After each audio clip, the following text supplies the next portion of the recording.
مساء الخير. سوف I will speak in Arabic. Good afternoon. I'm going to be speaking in Arabic. I hope you will understand me. I am an ordinary citizen. My name is Moayad Iskafe. I'm an ordinary citizen like other ordinary citizens, and I would like to protest against the ill treatment by Assad since the beginning of the revolution. Perhaps you may not know what is really happening, or perhaps the image is rather blurry. So allow me to explain this to you as a Syrian citizen and as a journalist. I would like to draw the general lines of what is happening. In April of 2011, a certain number of families demonstrated against Bashar al-Assad because he had imprisoned their children. Their children had written on the walls of the school. They had put a certain number of expressions, as was done in Egypt and in Tunisia during the Arab Spring, but President Assad imprisoned them, ripped off their nails, tortured them. So the parents protested. They asked for their children to be returned, but the regime killed them. They took action against the families, which closed ranks, and they were told they were terrorists and Salafists.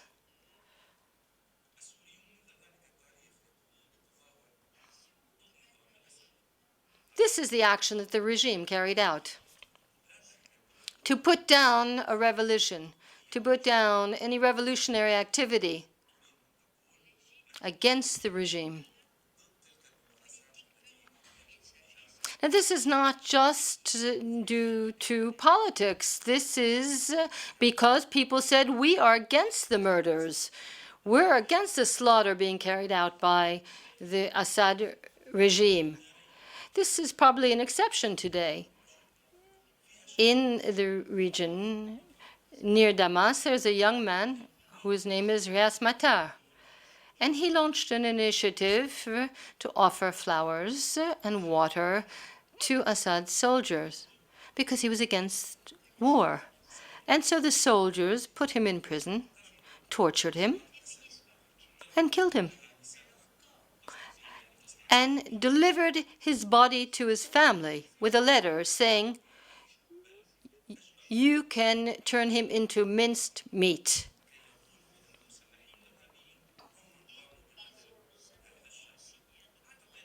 And they signed a document saying that terrorist Islamists who were armed had killed this young man. This is an example of what the Bashar al-Assad regime has done. Perhaps there are videos, we'll see demonstrations, we'll see photos, and many other people will tell us what is happening. And we will learn about what the regime has done. They have committed torture in prisons. And they have used all types of weaponry, things that are unimaginable. I was in Aleppo. I saw how the regime of Assad launched Scud missiles against inhabited areas. I saw the destruction due to the bullet shots. They did how chemical weapons were used. And in the suburbs of Damas, blinded tanks were used, and all kinds of other weaponry. And a new weapon, that is, to encircle the region, to starve the population. These are just a few examples of what the Assad regime has done. Now, since the beginning of the revolution, my family was against the slaughter, the carnage, the injustices. All we wanted was a free and democratic country. We yearned for a free country, like many other countries in the world where there isn't a bloody regime, a corrupt regime. I think this is a natural dream that all people and all countries have since the beginning of the revolution. And my uncles, I have 7, in fact, have been imprisoned. Other people have been imprisoned as well at their workplace of work. One uncle is 85 years old. Another uncle who is 63 years old. His son, 33 years old, were all dragged into prison. They were grabbed at their workplace. And we know that there are many who have been tortured and murdered. We have photos of people who were tortured and killed. We learned about this from information. My uncle, Moayad Iskafe, was killed. They're peaceful activists, and he was killed in an abject, infamous manner. He was inquiring with my uncle, aged 85, about what was happening, and my 63-year-old uncle was present. And the regime started to humiliate him and to attack him. My young uncle revolted. And so the soldiers threw themselves on him, started to beat him, and 2 days later, he died of his wounds. My uncle Bassel, I'd like to add, was a poet, a singer. He sang at all the family parties. He had a beautiful voice. Less than a year ago, the security forces, about 100 soldiers, went into his home while he was asleep with his wife and his children, and they stole everything. They took everything he had in his home, and they demolished everything they couldn't carry with them, and they beat him in front of his wife and children. During one of my trips, during my vacation in Syria, I had brought a present from my brother. The Assad soldiers took the gifts. We should not justify terrorist practices. If we justify them, then we ourselves are committing terrorist acts. Assad claims that he is fighting terrorism. He claims that he is fighting terrorism. Is that true? Is that what is happening?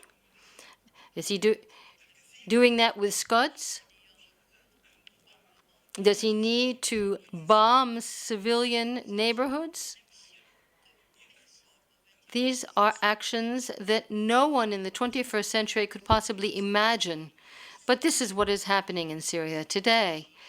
So personally, I think about it, and I try and understand how I, as a journalist, can transmit this information. How can I recount what is happening within the country? And sometimes I say, I can't do this, because it is not something that you can recount with words or with films.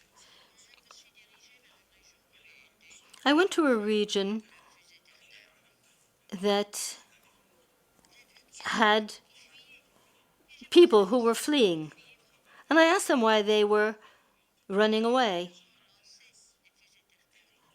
There were missiles being launched there.